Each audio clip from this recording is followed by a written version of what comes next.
leader, whatever his new beloved leader, whatever his title's been since he's passed. But Kim Jong-un, you would think, would probably be in on the nasty little secret, and that is all the saber rattling was just for show.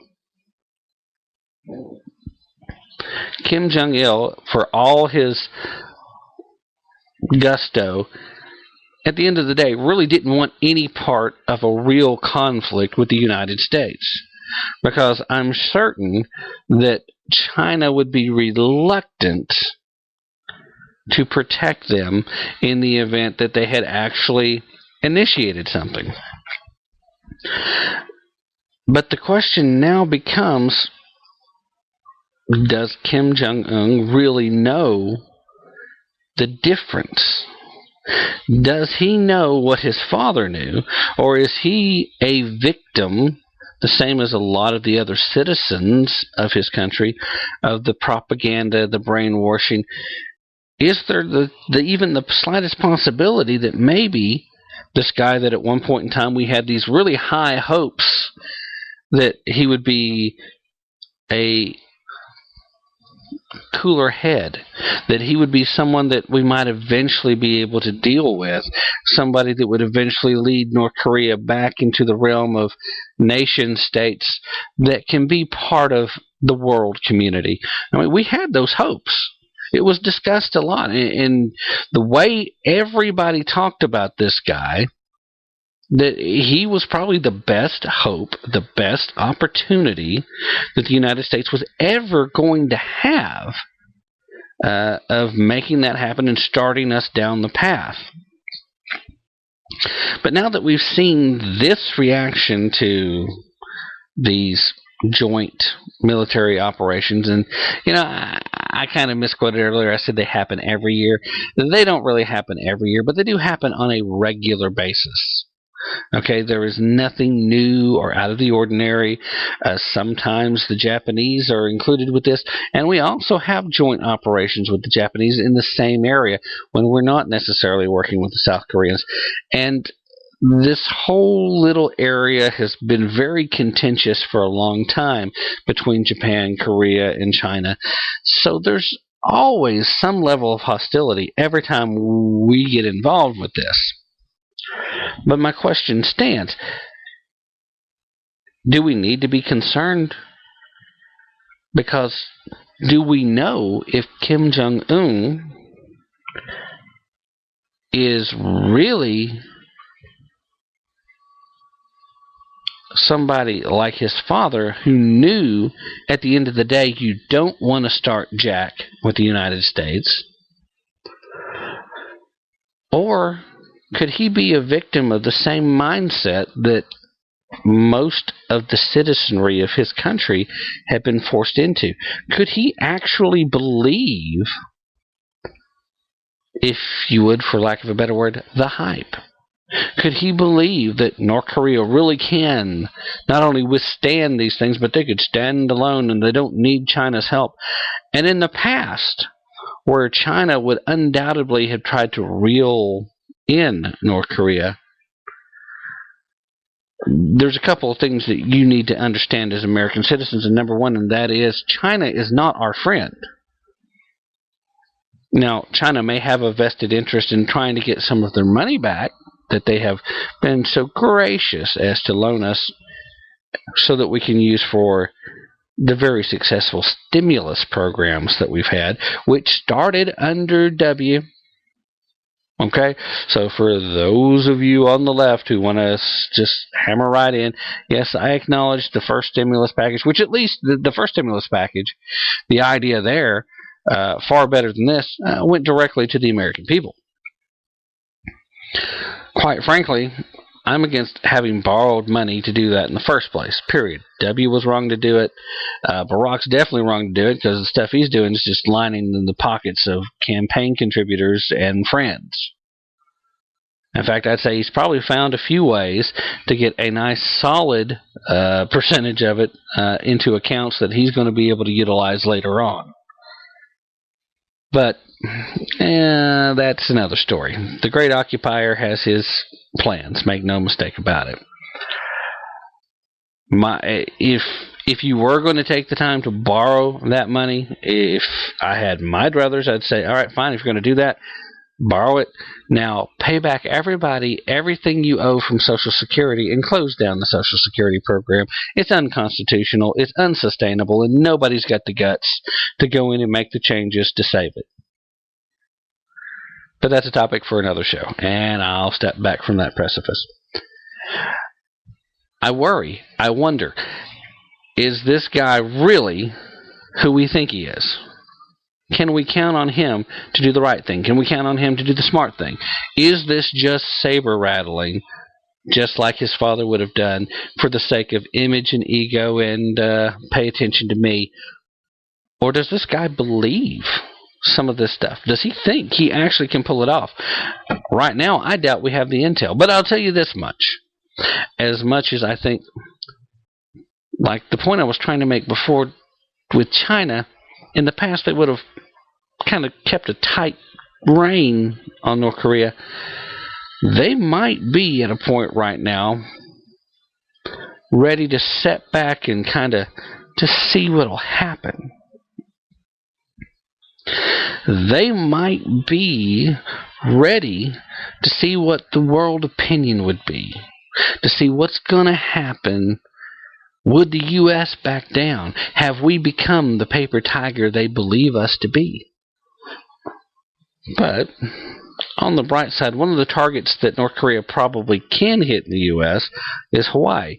Not a bright side there, in so much as the fact that that might be one of the few places in the country that the occupier still cares enough about that he might actually have a reasonable reaction to Hawaii being attacked.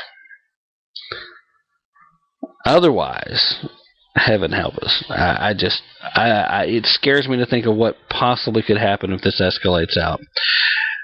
Let's take another really quick break, and then we will be right back, and we will briefly discuss the same-sex marriage issue. Stay with us.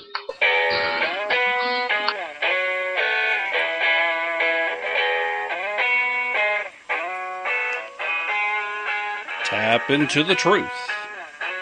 Check us out at tapintothetruth.com for our latest blog post and for links to all of our past broadcasts. Don't forget to like us on Facebook and to follow us on Twitter. That's Tap Into the Truth, right here on Spreaker Radio.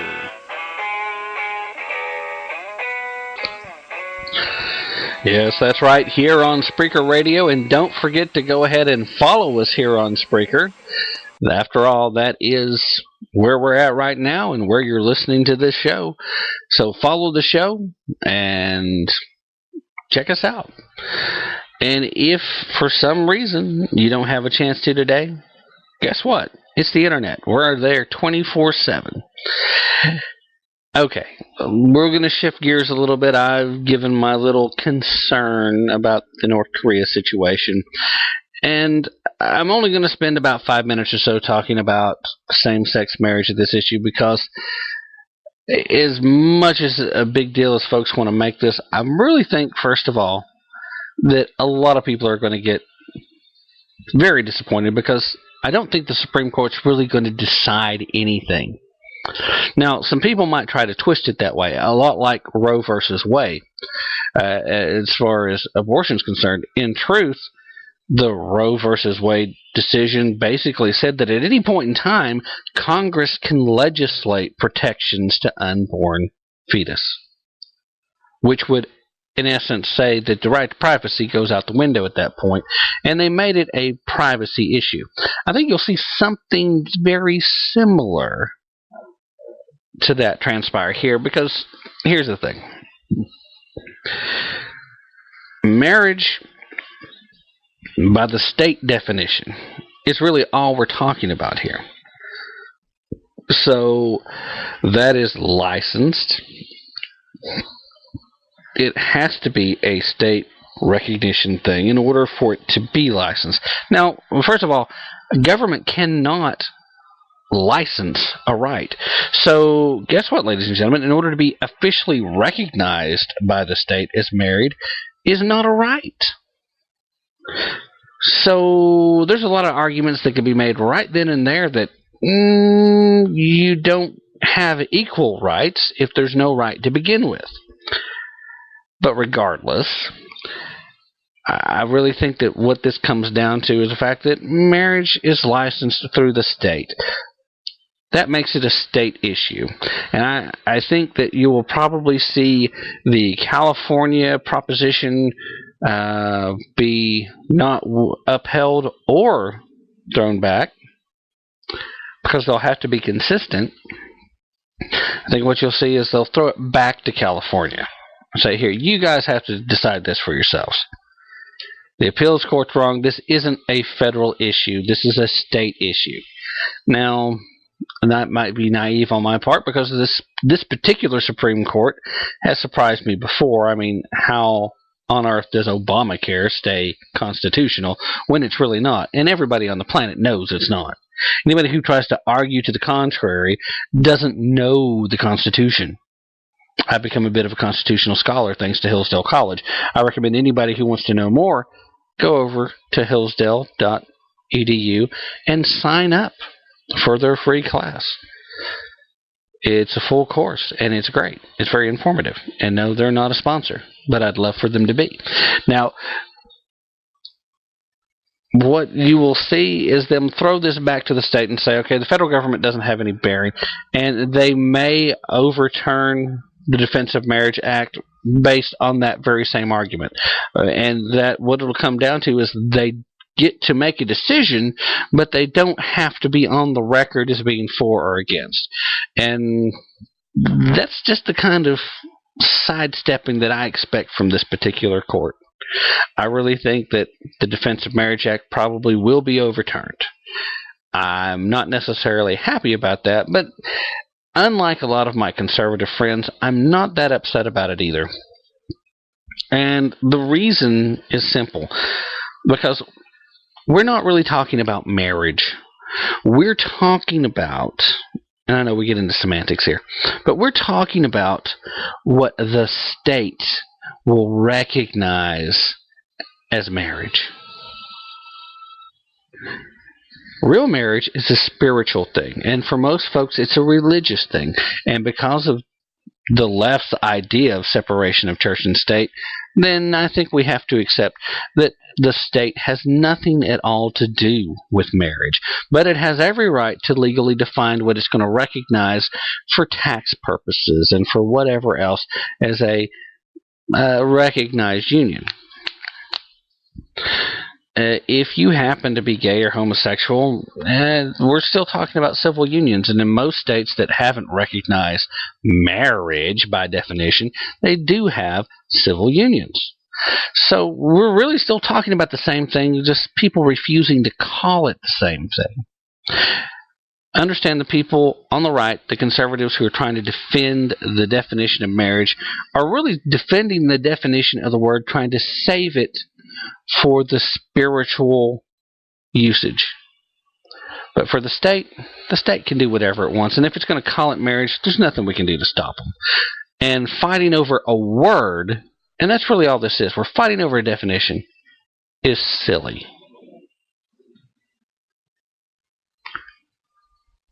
At any rate, I'm running out of time. Don't take my word for it. Definitely don't take their word for it. Take some time, do some research on your own. You've got the internet. It's a great tool for it. Use your brain. That's what you got it for. And always remember, go beyond the surface, tap into the truth. Have a great night, everybody.